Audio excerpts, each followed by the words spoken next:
Mais pour montrer que c'est du nazisme monétaire, d'abord, je rappelle avec force, ce n'est pas la monnaie créée par les Africains. Parce que vous parlez de la légitimité. Dans tous les pays du monde, la monnaie appartient toujours et toujours au peuple. Il y a un débat, il y a un débat au niveau européen. Non, non, bah oui. Non, ça c'est un moins autre qu'on puisse dire. Nicolas, non, ça c'est un autre problème. On est dans le même état. Oui, nous sommes dans la même c'est-à-dire, situation. Nous on ne fait créons pas souvent de ce genre de comparaison, mais j'aimerais, pour ne pas noyer le poisson. Voilà, oui, non, Quand on bien sûr. regarde le problème de l'Afrique de façon on est là précise. pour ça. On est là voilà. pour ça. Donc, je disais que le franc CFA n'est pas une monnaie créée par les Africains. Le franc CFA n'appartient pas Aux à Africains. 100%, n'appartient pas aux Africains. Ça appartient à 100% à la France qui l'a inventé.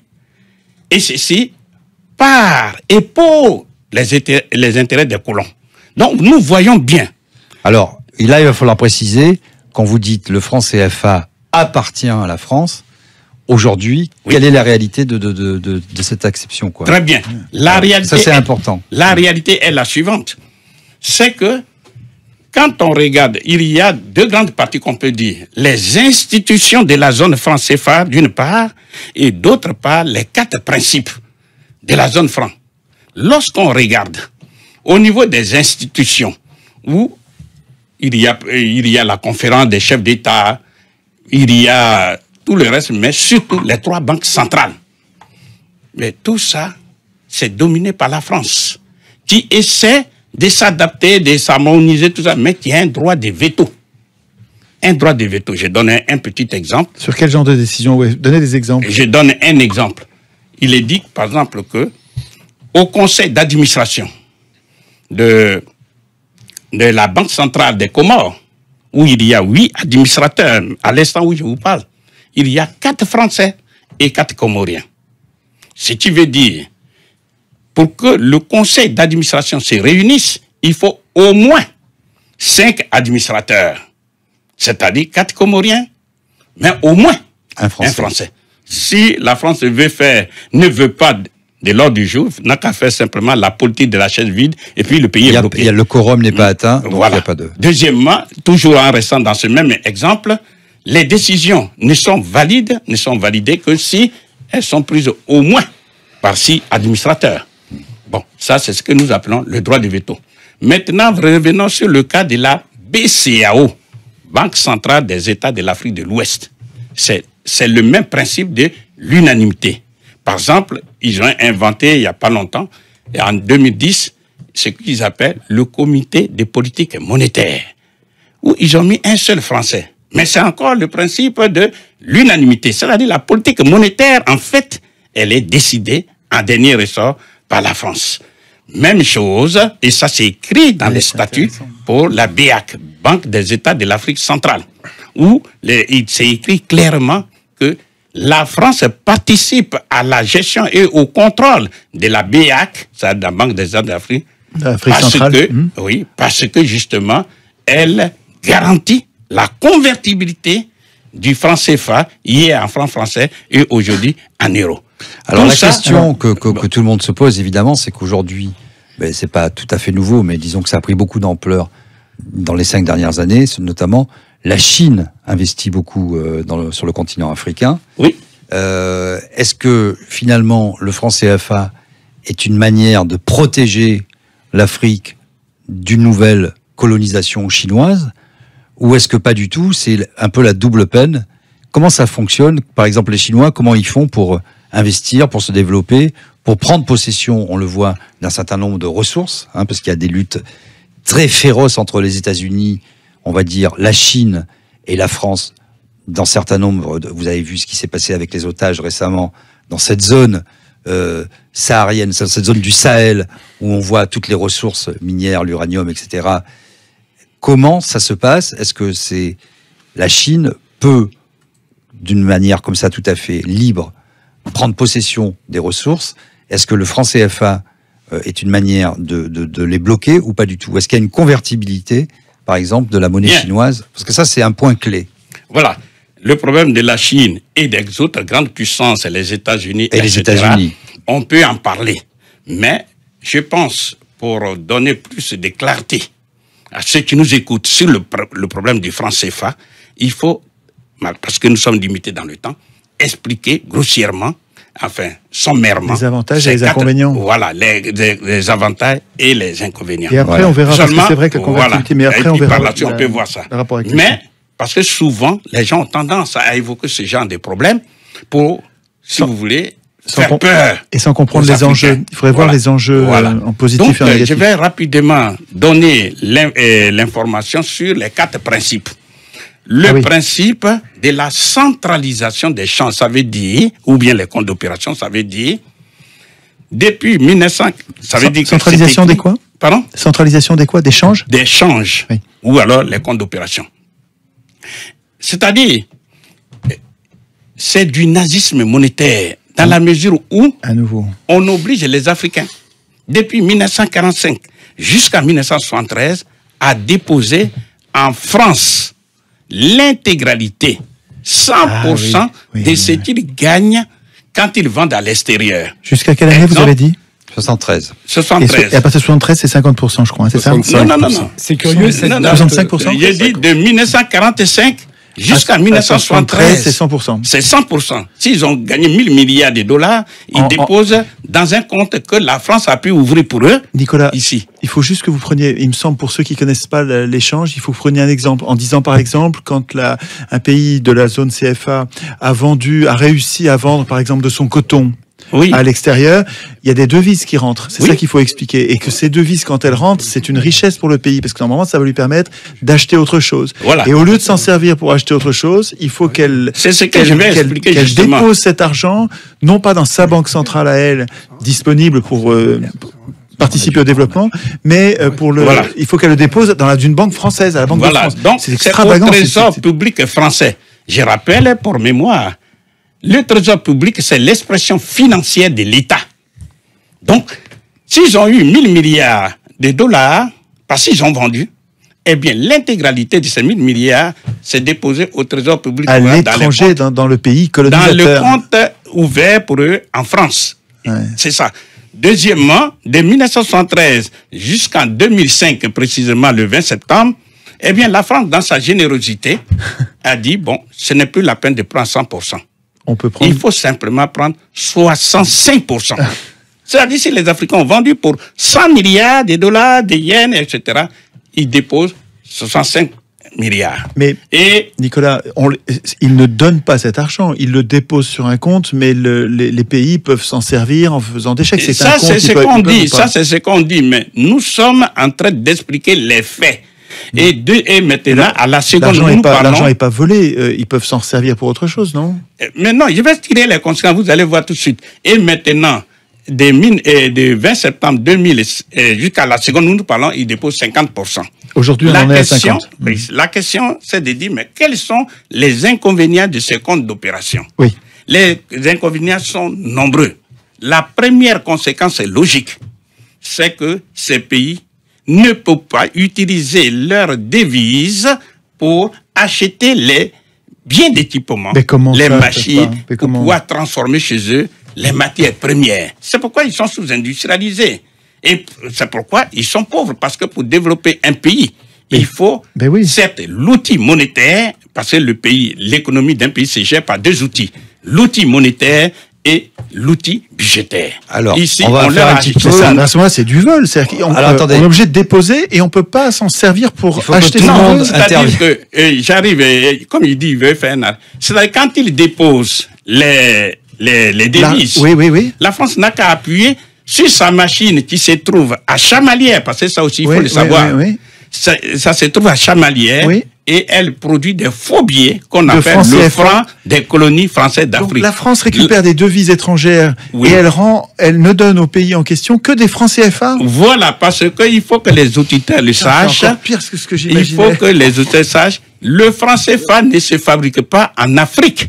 Le franc CFA, comme c'est une propriété à 100% de la France, se fabrique précisément à Chamalières, près de Clermont-Ferrand. À Chamalières. Toujours à la seconde. C'est la patrie de Giscard d'Estaing. Près de chez Giscard d'Estaing. C'est un hasard. C'est un hasard quand même. Ce n'est pas un hasard justement. Vous êtes un Français. Vous êtes un Français. Vous savez très bien ce que ça veut dire.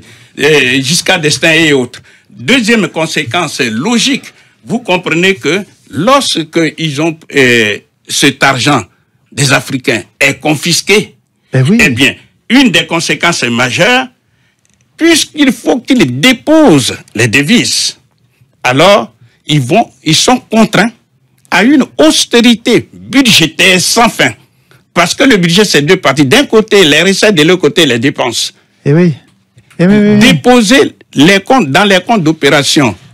Les recettes, c'est un poste budgétaire. Donc, on comprend bien les conséquences. On voit bien les Africains qui sont là, le budget de l'éducation nationale, un budget squelettique. Bon, ceux qui ont été en Afrique, ils savent très bien que les Africains sont entassés les uns sur les autres dans les bus comme des sardines, etc., etc. Vous remarquerez que dans tous les pays de la zone franc CFA, il y a une expression qui vient constamment. Il me manque les moyens. Quand en Afrique, on dit il me manque les moyens, c'est qu'il me manque l'argent. Ce que je disais, vous nous donnez l'occasion, un des inconvénients majeurs de ce compte d'opération, comme ils le disent les Français eux-mêmes. Je prends par exemple le cas de Xavier de la Fournière. Il dit que la France utilise les devises des Africains pour payer une partie de sa dette. C'est incroyable. Et il n'est pas le seul. Ça marche pas, hein, en l'occurrence. Jean Boissonnant. Mais c'est quand même... Je reprends Jean Boissonnant. Brillant journaliste, c'est vrai. Mais je ne le cite pas comme journaliste. Il était membre du comité monétaire de la Banque de France. Il dit exactement les mêmes choses, que la France utilise justement ce compte d'opération pour prendre gratuitement les matières premières de l'Afrique. Vous savez ce qu'on appelle les 30 glorieuses de 1945 jusqu'à 1975. Toutes ces matières premières en provenance de l'Afrique étaient prises gratuitement parce que on dit exporter vers nous la France. On n'a pas de pétrole, mais on a des idées. C'était l'objectivité de Nicolas. Je peux vous lire ce que dit. Donc, je vais continuer parce que ceux qui nous écoutent, il faut qu'ils soient fixés. Ça ressemble. Attendez, lisez le passage. Lisez le passage. C'est un pays d'occupation, quoi. C'est vraiment... François, si vous pouvez nous faire juste pour l'illustration de Nicolas. Parce que c'est très précis et c'est très concret. La zone franc a permis, donc Jean Boissonnat, journaliste économique, créateur de l'expansion, etc. L'expansion, il allait... La zone franc a permis à la France de se fournir en certaines matières premières sans débourser de devises. On a calculé qu'elle représentait en 1960 250 millions de dollars par an d'économie de devises. On a estimé que 500 000 Français en 60 de la métropole tiraient leurs moyens d'existence de l'ensemble économique de la zone franc. Bien. Voilà, c'est quelle page, François? Ça, c'est en page 55. On verra ça après. Oui. Mais c'est ce que faisaient les nazis. Les nazis prenaient les matières, les richesses gratuitement.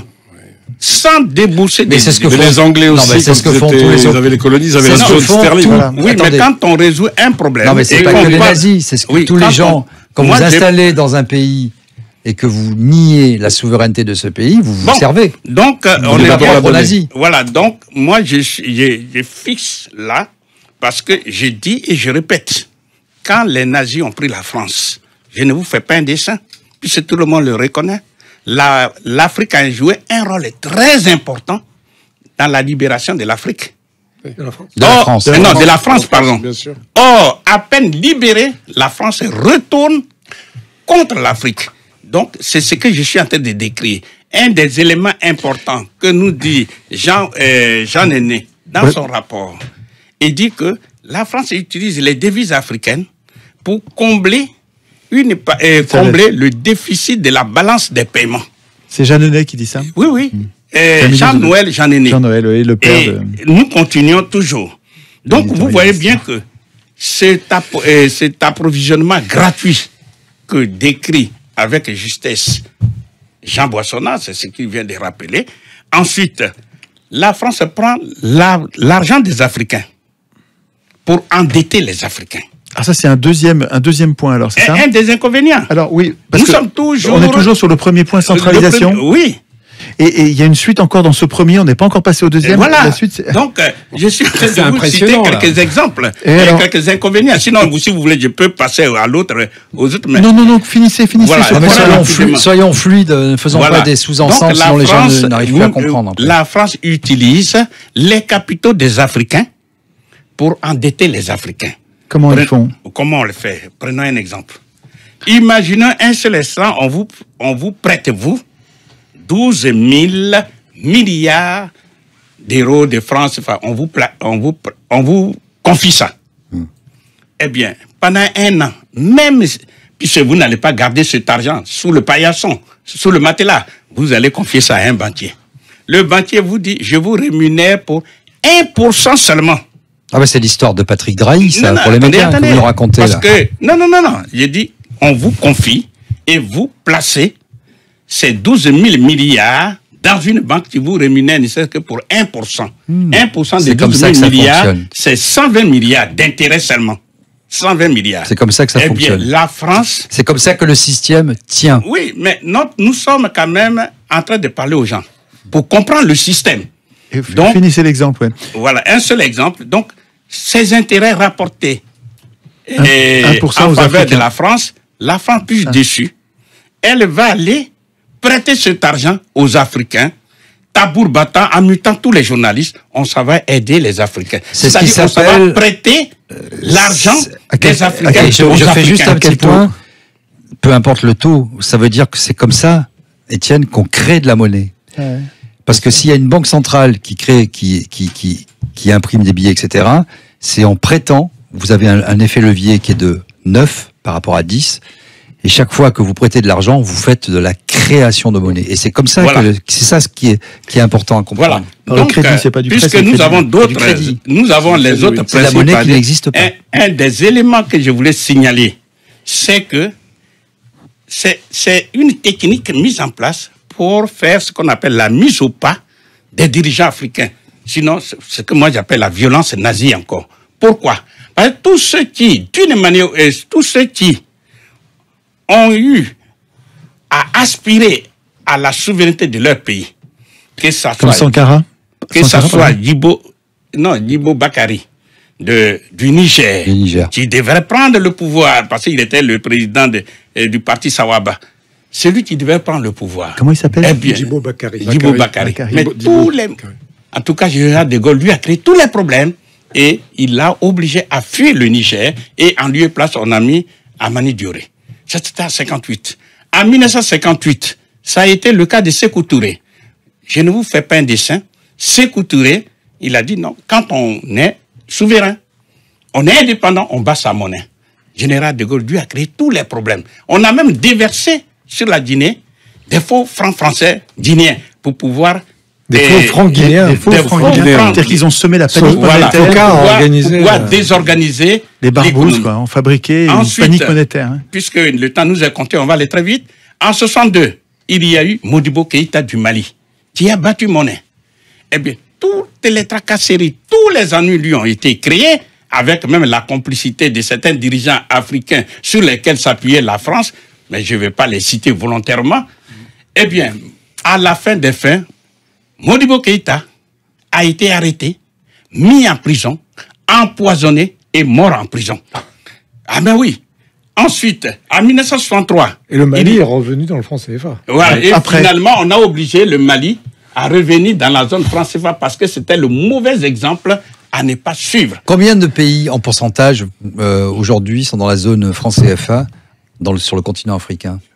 Non, il y en a 15. Ce sont ces 15 dont nous parlons. 15. Ensuite, essentiellement en Afrique de l'Ouest. En Afrique de l'Ouest et en Afrique centrale. Et en Afrique centrale. Vous retrouverez tous ces exemples dans ce livre qui est passionnant. Hein. On les présentera à la fin. En 1963, il y a eu Sylvanus Olympio du Togo. Le 15 janvier 1963, il devait mettre sur la place publique la monnaie du Togo. Eh bien, 2 jours avant, c'est-à-dire le 13 janvier 1963, il a été assassiné. Parce que justement, il veut battre monnaie. Après, il y a eu, en 1975, il y a eu Ngueta Tombalbaye du Tchad. Eh bien, parce qu'il voulait battre monnaie, il a été bombardé par l'armée française, par les bombes françaises, et il est mort dans son palais.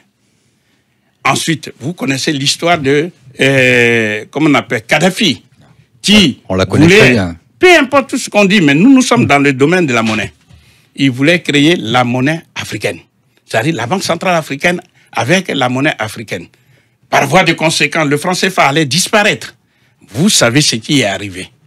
Et enfin, je prends le cas du président Laurent Gbagbo de Côte d'Ivoire. Rappelez-le, s'il vous plaît, ce qui s'est passé à Kadhafi, parce qu'il y en a peut-être qui... Non, tout le monde le sait. Il a été assassiné. Voilà. Bon, une des causes le pays a été dévasté. Non, on va dire qu'il a d'abord beaucoup aidé, et que comme les gens ont commencé à parler, finalement, la politique internationale de la France vis-à-vis de la Libye a changé.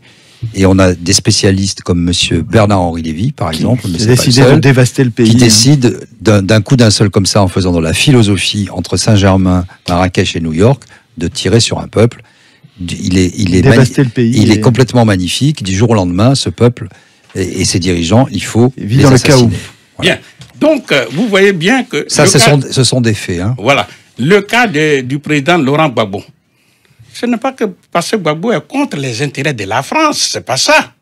Mais comme on voulait absolument que le président Gbagbo ait des problèmes, qu'est-ce qui s'est passé? Eh bien, tout simplement, on a fermé, lors des venues de Paris, on a fermé sans sommation, sans préavis, toutes les banques commerciales qui sont en Côte d'Ivoire. Alors imaginez un seul instant.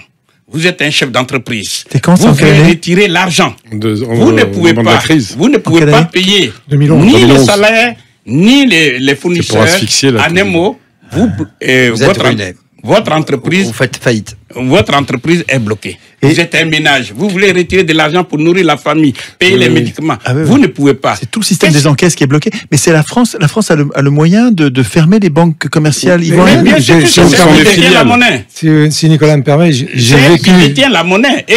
Écoutez bien. Y compris les banques commerciales ivoiriennes. Oui, bien sûr, puisqu'il y a la solidarité aussi. Parce que c'est ça qu'il faut savoir.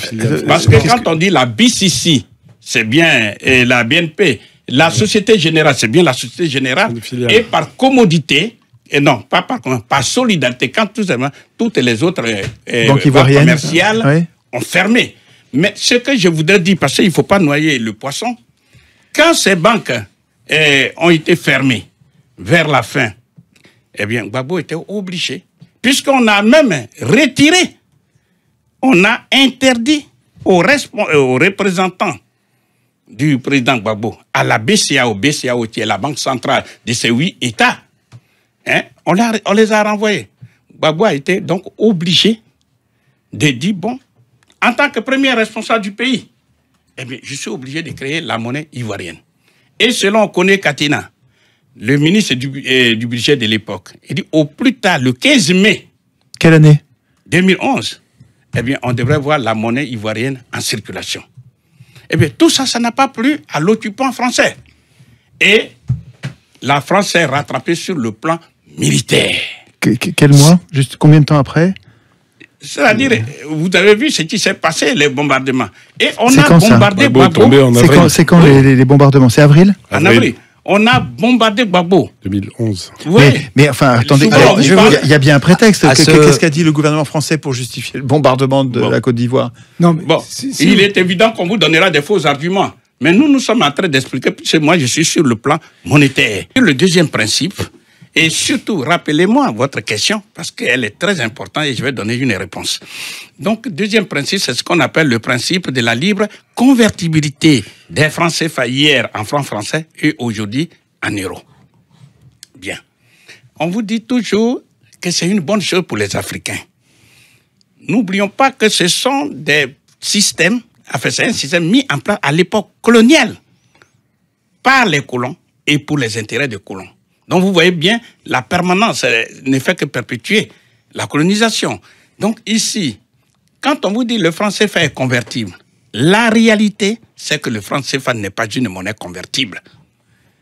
Dans aucun pays du monde, on appelle une monnaie convertible une monnaie comme le dollar, l'euro. Vous allez dans n'importe quel pays, vous sortez l'euro ou le dollar, vous allez dans une banque, vous dites, bon, je viens d'arriver dans votre pays, changez-moi ça et donnez-moi la monnaie. Ça ne marche pas avec le franc CFA? Non, je dis dans aucun pays, je pèse mes mots. C'est hallucinant. On vient avec des francs CFA aux États-Unis, on veut des dollars, c'est pas possible. Si vous allez avec les francs CFA, vous allez en France, quand on va en France, aux États-Unis, faisons en France. En France, on peut pas changer les francs CFA en euros? Non. Il y a quelques points de... Non, ça c'est la diversion. Oui, bien sûr. Ça, c'est la diversion. Il y a quelques endroits où on peut en changer. Un peu, mais si peu que, en fait, c'est globalement un marché gris et parallèle. J'ai dit... c'est au marché, quelques bureaux de change officiels. Monsieur Mattei, dans les bureaux de change, j'ai dit, nous sommes en train de donner des informations rationnelles au public. Oui. Je dis bien, le franc CFA... Il est bon. Il est bon parce que chaque fois qu'on lui demande quelque chose, il dit c'est soit des faits, soit c'est rationnel. Voilà. Donc vous êtes très fort. On peut le vérifier. Il est très fort. Je vais aller plus loin. Vous devriez faire de la politique. Hein. Je vais aller plus loin. C'est une forme de politique. Vous prenez les francs CFA, c'est mis BCAO, donc l'Afrique de l'Ouest. Vous les avez en poche. Vous allez, donc vous, par exemple, vous quittez la Côte d'Ivoire, vous les avez en poche. Vous allez en Afrique centrale. Vous allez en Afrique centrale. C'est même pas convertible en Afrique centrale. Et vous allez sur le marché. On ne prend pas parce que les deux francs CFA sont pas convertibles entre eux. Ils ne sont pas convertibles entre eux. Il faut toujours... Non seulement ne pas convertible, mais il ne peut pas être utilisé à Yaoundé, le franc CFA de l'Ouest. J'allais dire, il y a deux... Et à Abidjan, le franc CFA de... Par rapport à la monnaie, pour être tout à fait dans la vulgarisation, quand vous empêchez les gens de sortir d'un pays, comme c'était le cas, par exemple, de l'Union soviétique pendant des décennies, vous faites des frontières, des miradors, vous faites une monnaie non convertible, et vous empêchez les gens de sortir, pour régner, et tous ceux qui sortent, vous les tuez. Ou là. Bien. Bon, sauf que dans le cas des pays africains, ce n'est pas choisi, mais c'est subi. C'est ça que vous êtes en train de dire. C'est imposé. Voilà. Parce que, qu'est-ce qui se passe derrière? D'abord, il y a un cloisonnement commercial entre les deux zones dites monétaires. Vous voyez que les échanges... Il y a des normes qui ne sont pas compatibles entre elles et qui ne permettent pas de commercer. Il n'y a pas d'échange. Il n'y a pas d'échange. Alors que commercialement, il pourrait y avoir des échanges. La monnaie est au cœur des échanges commerciaux. Donc, vous voyez bien que quand on voit le volume des échanges commerciaux entre 10 et 20% en étant exagérément généreux. Mais ce n'est pas le cas. Maintenant, un des inconvénients majeurs, parlez près du micro. Ah oui, ils ne sont pas convertibles entre eux. Tirez le verre. Voilà. Ils ne sont pas convertibles entre eux. Maintenant, la question, c'est de dire, mais puisque le franc CFA n'est pas convertible finalement, pourquoi on parle de la convertibilité des francs CFA? Eh bien, c'est pour deux raisons majeures. Première raison, car c'est écrit dans les statuts, que comme la France garantit la convertibilité des francs CFA en euros maintenant, eh bien, elle a le droit, elle a un droit de regard dans la gestion des francs CFA. Donc, elle est présente au conseil d'administration, au comité de politique monétaire. Et il suffit d'avoir l'unanimité. Si vous siégez pas, il n'y a pas l'unanimité. Voilà. Donc, ça ne passe pas. Pour pouvoir dire ça, qu'ils disent que c'est convertible. Il faut aller vite là, sans tenir compte du fait que c'est pas convertible. J'aimerais bien qu'on vienne un peu sur l'aspect culturel et sur ensuite l'avenir de la Côte d'Ivoire. Deuxième raison majeure, c'est un enrichissement, c'est un principe qui permet à la France de réaliser ce qu'on appelle un enrichissement sans cause, c'est-à-dire sans travailler. Comment? Écoutez-moi très bien. Lorsque les Africains ont vendu à l'extérieur et qu'ils ont eu la monnaie des eaux qu'on appelle les devises, eh bien, qui va convertir ces devises en CFA?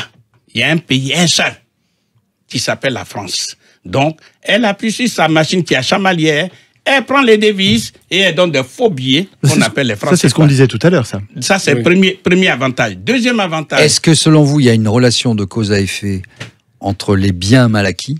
Est-ce que c'est... Non, ça, c'est notre problème. Non, mais justement, est-ce qu'il y a une relation de cause à effet? Est-ce que c'est un instrument de rétorsion de la France par rapport aux pays africains, ou est-ce que c'est, selon vous, un problème réel de corruption? C'est un problème réel. Non, mais je parle des dirigeants on les connaît tous. Voilà. Je reviendrai sur le problème des dirigeants. Deuxième occasion de la France pour s'enrichir sans cause.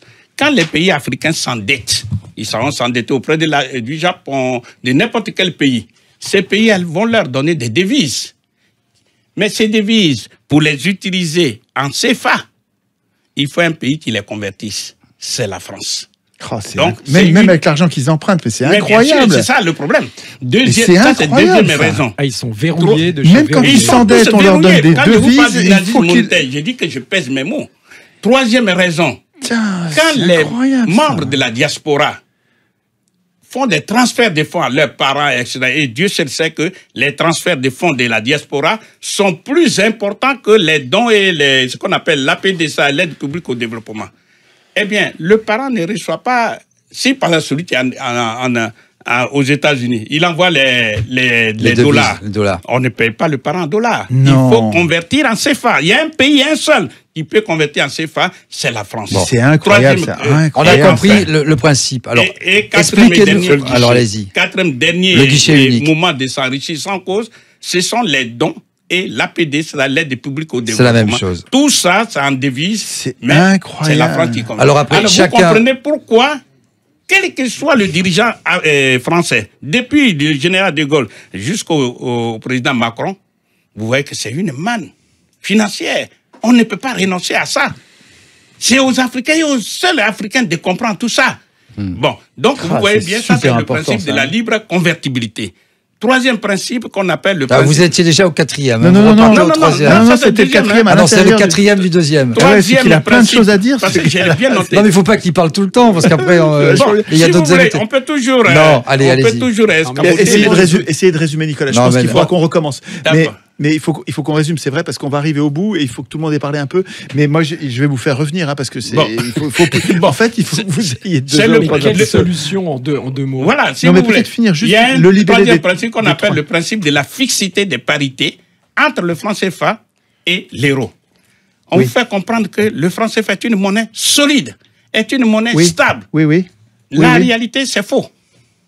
C'est faux. Je vais donner deux exemples. Premier exemple. Lorsque vous connaissez bien le Niger, Centrafrique, qui sont derniers, bien, pour avoir 1 euro, ils donnent 656 francs CFA. Mais la Corée du Sud, dont le PIB par habitant est de 39 400 $, pour ne pas dire 40 000, pour avoir 1 euro, la Corée du Sud donne 1340 won. C'est-à-dire la monnaie de la Corée du Sud est 2 fois plus faible que le franc CFA. Dernier exemple, il y en a plein, mais j'ai donné un. À l'instant où je vous parle, pour avoir 1 euro, l'Iran donne 47 000 rials. Or, le revenu par habitant est de 21 000 $. Dire que c'est 47 000, ça veut dire le rial de l'Iran est 71 fois plus faible que le franc CFA. Question fondamentale, comment ça se fait qu'un pays, des pays extrêmement pauvres, ont une monnaie plus forte que des pays qui sont, par rapport à eux, bien sûr, très riches? Eh bien, la raison est la suivante, c'est parce que le franc CFA est soutenu. Il est surévalué. Non, est soutenu par qui? Par ces pauvres Africains. C'est-à-dire, comme nous sommes sur le marché des monnaies, qu'on appelle le marché des changes, c'est la loi de l'offre et de la demande. Pour mémoire, quand l'offre d'un bien est supérieure à sa demande, son prix baisse. Et inversement, si sa demande est supérieure à l'offre, son prix augmente. Donc, nous sommes sur le marché des monnaies, où justement, ceux qui sont en Afrique, surtout les chefs d'entreprise, etc., ils transfèrent les CFA. Quand ils les transfèrent, il faut les convertir en dollars, non, en euros. Devise, oui. Donc, on voit bien que l'offre des CFA est supérieure à sa demande. Donc, son prix, c'est-à-dire pour avoir 1 euro, on devrait donner non pas 656 francs, mais peut-être 3 000, 4 000, 5 000, ou même 20 000 francs CFA. Mais on ne veut pas de ça. Donc, on demande aux pays africains, à travers leur banque centrale, de racheter les francs CFA surabondants sur le marché. Or, on ne rachète pas les francs CFA avec les francs CFA. On rachète les francs CFA avec des devises. Mais bien sûr. Lesquelles devises devraient être utilisées pour acheter des machines, pour investir. Et on maintient l'asservissement et la pauvreté. Et la désindustrialisation, la pauvreté, c'est scandaleux ça. Et c'est ça. Et aujourd'hui, les pays africains sont pris dans un étau. Ils souffrent. Et la conséquence est majeure. Il y en a plein, puisqu'ils ont une monnaie artificiellement gonflée. Première conséquence, c'est le gaspillage de ces devises dont je viens de parler. Deuxième conséquence, la difficulté à exporter. Il y a déjà ça, mais deuxièmement, le franc CFA est soutenu non seulement par les devises, mais avec des stocks d'or que les Africains déposent. Donc, vous voyez bien... C'est encore une monnaie réserve obligatoire. Donc, vous voyez bien que quand la France fait partie des 4 premiers pays qui ont plus de 3500 tonnes d'or. C'est bien l'apport. Une bonne partie qui vient de l'Afrique. Voilà. Ensuite, maintenant, une des conséquences majeures, puisqu'ils ont une monnaie forte, qu'est-ce qu'on a tendance à faire? Ils ont tendance à importer les produits qu'ils sont capables de produire eux-mêmes. Par exemple, le riz. Ils vont dire, bon, on a un franc CFA fort, on importe le riz de Thaïlande, etc.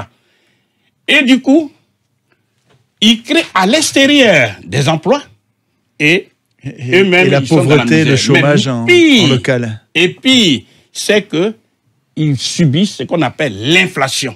Quand on dit la vie est trop chère à Abidjan, un peu partout dans ces pays de la zone franc CFA, c'est bien pour cette cause-là.